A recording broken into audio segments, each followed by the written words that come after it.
نحمده ونصلي على رسوله الكريم اما بعد. د الله تعالی په احساناتو کې بهترین نعمت دین دی چې انسان ته ور نصیب شي نو دا انسان کامیاب دی په دنیا او آخرت کې،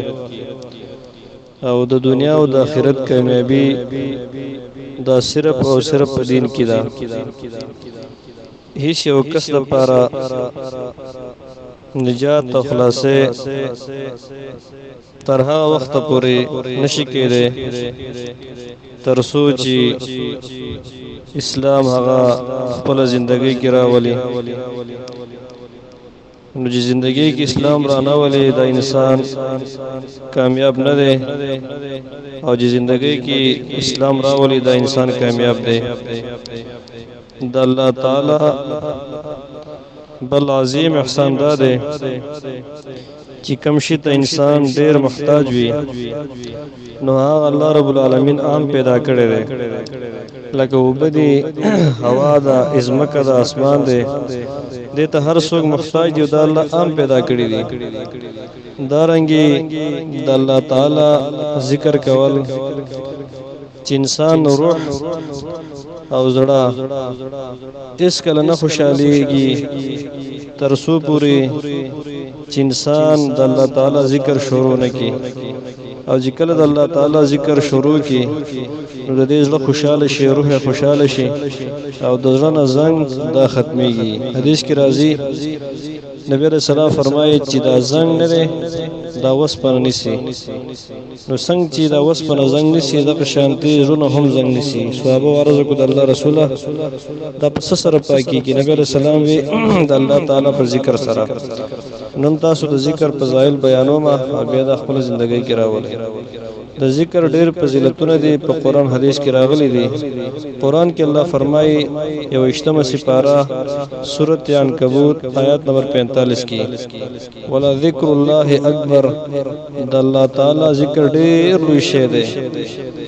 ډېر لوی شی دی چې دا څوکې دا معمولی شی نه دی. رسول الله صلی الله تعالی علیه وسلم فرمایي ما عمل آدمی عملا انجا له من العذاب من ذکر الله تعالی. ترغیب و ترہیب جلدو صفحہ نمبر 394 میں کدا ذکر دی حدیث. معنی دا حدیث دا دا نه کړه انسان یو عمل چې بچون کې دلرا د عذاب نه پشان ته د ذکر د الله، چې د الله ذکر انسان د عذاب نه بچ کی، زلزلې راځي، عذابونه راځي، مصیبتونه راځي، چې الله تعالی ذکر کوي الله به دې د عذاب نه ساتي. دارنګي ترمذی کی حدیث ده نبی علیہ الصلوۃ والسلام فرمایي تاسو د الله تعالی ذکر کوئ زکه چې د دې مثال داسې دی لکه یو سړی پسې دشمنان په جلتې باندې روان وي، شاته پسې منډي وي، او دې ته مخکې منډي وي او پسې شاته روان دي، تر دې چې دا یو کس مضبوطه قلا ده او مضبوطه آبادی ده دی هغه ته ننوځي او د دشمنانو نه بچ شي. دغه رنګي د انسان دشمن شیطان دی، او د شیطان نه نشي بچ کېدی مگر د الله په ذکر سره.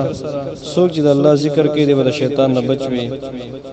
د شیطان د وسوسو نه حتی الوسه به د شیطان نه بچ وي. په یو حدیث کې راغلی دی چې ذکر په وجه د الله تعالی په دربار کې د انسان تذکرہ کیږي. څوک چې الله ذکر کوي د دې تذکرہ د الله په دربار کې چې د پلان کې د الله ذکر کو د پزمکه د خو الله الله یاد دا معمولی خبره نه ده، غټه خبره. بل حدیث کې دا هم راغلی دی رسول الله صلی الله تعالی علیه وسلم فرمایي تاسو ته تاسو په اعمالو کې بهترین عمل ونخما چې هغه تاسو د بادشاہ والا پنځ ډېر خیر والے فائدې والے او تاسو درجه او چتون کې او تاسو د پاره د سرو د سپینو د خرج کول نه زیات بهتر وي، او د دینه هم ډېر بهتر وي چې تاسو خپل دشمنانو سره میلاو شئ پس هغه تاسو ټونه وهي او تاسو دغه سټونه وهاي د دین زیات هم بهتر وي نه جهاد صحابه ورته کړول نه الله رسول خیرات نبی رسول الله فرمایل د الله ذکر کوي ترمذی کې د حدیث کتاب ابن ماجه کې شته الله ذکر کوي بسند صحیح په صحیح سند سره دی بل حدیث کې راغلی دی په ټولو اعمالو کې بهتر عمل د الله تعالی ته خو عمل هغه عمل چې انسان مري او داغي جبل الله په ذکر باندې لمدوي الله دې زموږ جبي په ذکر باندې لمدي کې زموږ خو ذکر امرونو یا زموږ جبي په کنزلو لمدي یا په نور خبر باندې لمدي وي او ځکه وخت کې الله زموږ جبي په ذکر باندې لمدي کې دا بهترین عمل دی چې موږ الله ذکر کوو روح رانوزي